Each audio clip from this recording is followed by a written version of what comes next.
Hello friends, आज जो मेरा टॉपिक है that is all about profit and loss. इस टॉपिक को 3 फेज में हम डिवाइड किया है। ये पहला फेज है।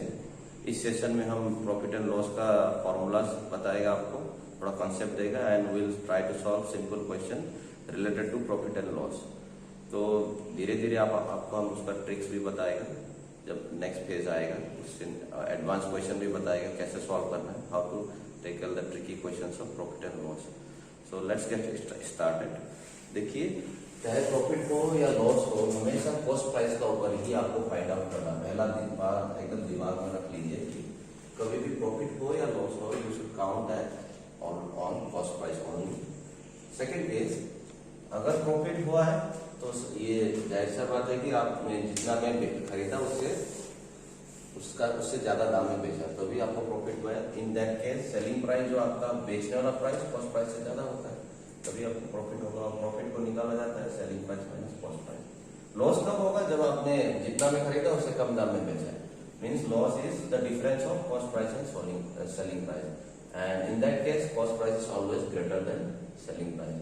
और प्रॉफिट परसेंट को कैसे निकाला जाता है? एक फॉर्मूला है सिंपल सा, profit by cost price into 100, loss percent is loss by cost price into 100। तो इनको यूज करते हैं। चलिए 3 क्वेश्चन को इसको टैकल करने का कोशिश करते हैं। सबसे पहला क्वेश्चन है, by selling a watch, this all are basic question, एकदम ग्रास रूट लेवल में ले जाएगा, सिंपल फिर एवरेज में आएगा, फिर डिफिकल्टी लेवल में आएगा। So question number 1, solution. What is given? By selling a watch for ₹495, a shopkeeper incurs a loss of 10%. Find the cost price of the watch. बोलता है एक घड़ी को शॉपकीपर ने कितना प्राइस में बेचा है, सेलिंग प्राइस जो दिया हुआ है फटाफट लिख लीजिए, जो भी गिवन है 495 में बेचा है, और उसको लॉस कितना हुआ है? 10% का लॉस हुआ है। तो हमको क्या निकालना है? कॉस्ट प्राइस ऑफ द घड़ी निकालना हुआ है। तो एज्यूम कर लीजिए let cost price BX, loss हो रहा है 10%। तो अभी भी बताया था लॉस हो प्रॉफिट हो, it should be counted on cost price only. तो आप निकाल दीजिए लॉस परसेंट में दिया हुआ है 10%, एक्चुअल में लॉस कितना हो निकाल लीजिए। 10% means 10/100 of cost price. Cost price is your X, 10% of cost price. इसको इस तरह से रीड आउट कर सकते हैं। तो आप इसको कैंसिल आउट कर लीजिए, X/10। ये आपका लॉस अमाउंट है। तो आपको अभी भी बताया था फॉर्मूला में कि लॉस कब होता है? जब आपका कॉस्ट प्राइस और सेलिंग प्राइस, कॉस्ट प्राइस जो है सेलिंग प्राइस से ज्यादा हो जाता है, और दोनों का जो डिफरेंस है वही आपको लॉस देता है। तो कॉस्ट प्राइस कितना हुआ आपका? आपने एज्यूम किया था X, और सेलिंग प्राइस जो ऑलरेडी गिवन है क्वेश्चन में, इट इज 495, और लॉस अपने अभी फाइंड आउट किया X/10। अभी इसको सॉल्व कर दीजिए, इसको इधर लेके आइए X/10 को, सॉरी X माइनस X/10, और इसको उधर शिफ्ट कर दीजिए 495 को, तो इट विल बी -495 है तो +495 हो जाएगा। अब इसको एलसीएम लेके हम सॉल्व करेंगे तो it will be 10x minus x equal to 495, and now will do cross multiplication. 10x minus 1x 9x equal to 4950, x का वैल्यू हो गया 4950 upon 9, when you cancel it 9 5 से 45, 9 it will be 550।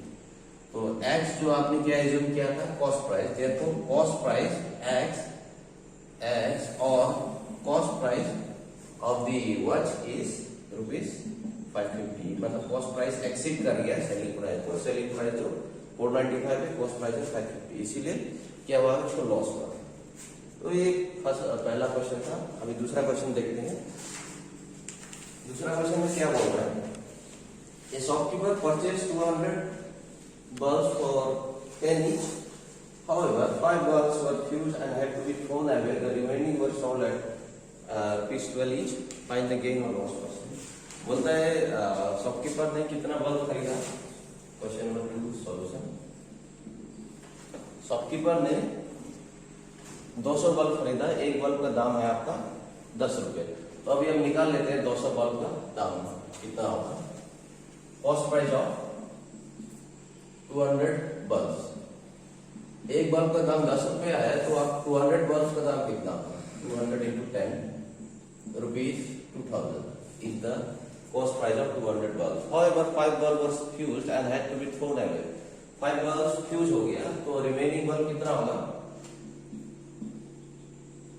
Remaining bulb यहाँ लिख सकते हैं as 5 bulbs were fused. तो आपको हो गया 195 बल्ब हो गया.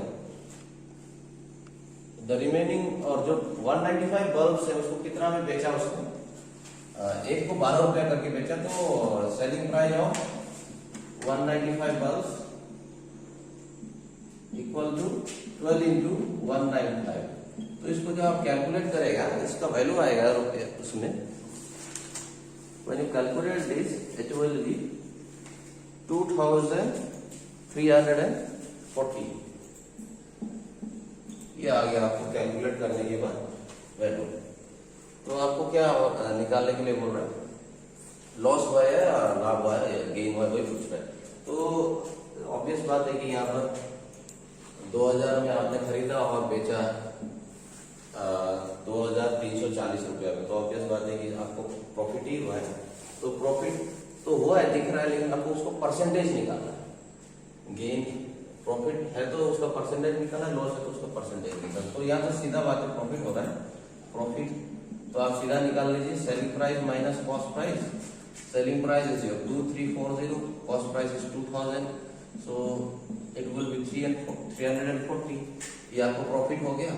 तो अभी आपको एक फॉर्मूला दिया था, profit percentage. Profit percent equal to profit by cost price into 100. तो आपका प्रॉफिट है 340 रुपया का, और कॉस्ट प्राइस जो इधर दिया हुआ है 2000 और 100 मल्टीप्लाई कर दीजिए, जो आएगा that will be the result. यहाँ और एक जीरो कैंसिल आउट हो जाएगा. 34/2 इट इज 17, मतलब 17% का उसको गेन हुआ, प्रॉफिट हुआ. तो और एक लास्ट क्वेश्चन है, तीसरा क्वेश्चन. क्या बोल रहा है तीसरा क्वेश्चन में? On selling 144 bicycle, John lost the selling price of 6 bicycle. तो इस लॉस इस परसेंटेज लॉस इज या लॉस परसेंटेज पूछ रहा है. तो थोड़ा सा ट्रिकी है ये क्वेश्चन, तो हम इसको थोड़ा सिंपल वे में सॉल्व करने की कोशिश करेगा. देखिए क्या बोल रहा है कि 144 साइकिल को जॉन ने जो बिक्री किया उसको कितना लॉस हुआ? उसमें 6 साइकिल का उसको घाटा पड़ गया. मतलब खरीदा बेचा तो 144 साइकिल है, लेकिन उसमें से 6 साइकिल का जो दाम है उसको मतलब वो रिकवर नहीं हुआ. बोलने के बाद वही है, घाटा पड़ गया उसको. तो उसका हमको पूछ रहा है घाटा हुआ है तो उसको परसेंटेज निकालो, लॉस परसेंटेज कितना परसेंट घाटा हुआ है उसको. तो यहाँ पर एक सिंपल एग्जांपल आप ले सकते हैं कि कॉस्ट प्राइस ऑफ 144 बाइसाइकल्स, आपने बेचा तो खरीदा तो 144 बाइसाइकल्स. खरीदने के बाद जब आपने उसको बेचा तो क्या हुआ? Selling price of cost price of 150 bicycle का बाद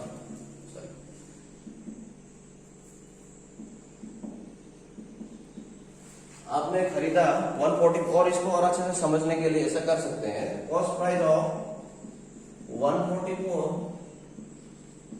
बाइसाइकल्स minus selling price of 144 bicycles is equal to selling price of 6 bicycles. ऐसा हुआ. तो अगर आप इसको ट्रांसफर कर देंगे तो क्या हो जाएगा?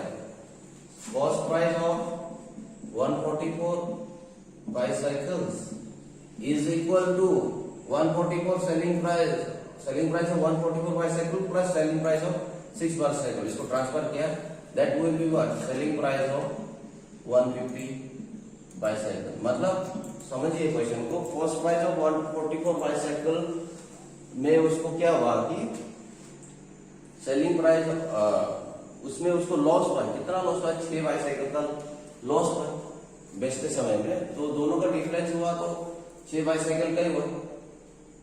इसी में उसका 6/2 का दाम जो है ज्यादा पड़ गया, मतलब बोलने को। तो अगर इसको आपने अरेंज किया तो ये जो अरेंजमेंट है ये आपका आगे जाके यूज होगा। तो फॉर्मूला आपका अभी भी बताया, लॉस होता है loss percentage is equal to loss by cost price into 100। तो लॉस कितना हुआ, लॉस होता है हमेशा cost price minus selling price by cost price into 100। तो सेलिंग प्राइस कितना, कॉस्ट प्राइस कितना है आपका, कॉस्ट प्राइस 144 और सेलिंग प्राइस 150 हो गया। तो मींस 144 माइनस 150, तो 6/2 का दाम जो लॉस हो रहा है, तो सिंपली इनका डिफरेंस ये आ गया। और कॉस्ट प्राइस देखिए 144 और 150 दोनों बराबर है। Cost price of 144 bicycle is equivalent to selling price of 150 bicycle. मतलब जो आपका रिजल्ट मिला है, जो रिजल्ट ऑप्टेन, उसी को यूज करना पड़ेगा, क्योंकि दोनों बराबर है। But this was the result obtain, तो इसी को यूज कर रहे हैं, इसको यूज नहीं कर रहे हैं। तो इसको आप सॉल्व आउट कर देने से 60/15 होगा। 15 4 is equal to 60। This is the loss percent, इतना परसेंट उसको लॉस होगा। तो आई थिंक इतना से आपको थोड़ा बहुत आइडिया हो गया होगा cost price, about the basic of cost price, selling price, profit, loss. तो ये तो एक जस्ट बेसिक्स था। हम नेक्स्ट क्लास में थोड़ा सा इससे लेवल हाई वाला क्वेश्चन को लेके आएगा और उसको कैसे इजी वे में सॉल्व करना है उसका अपन बनाएगा next session. Thank you very much.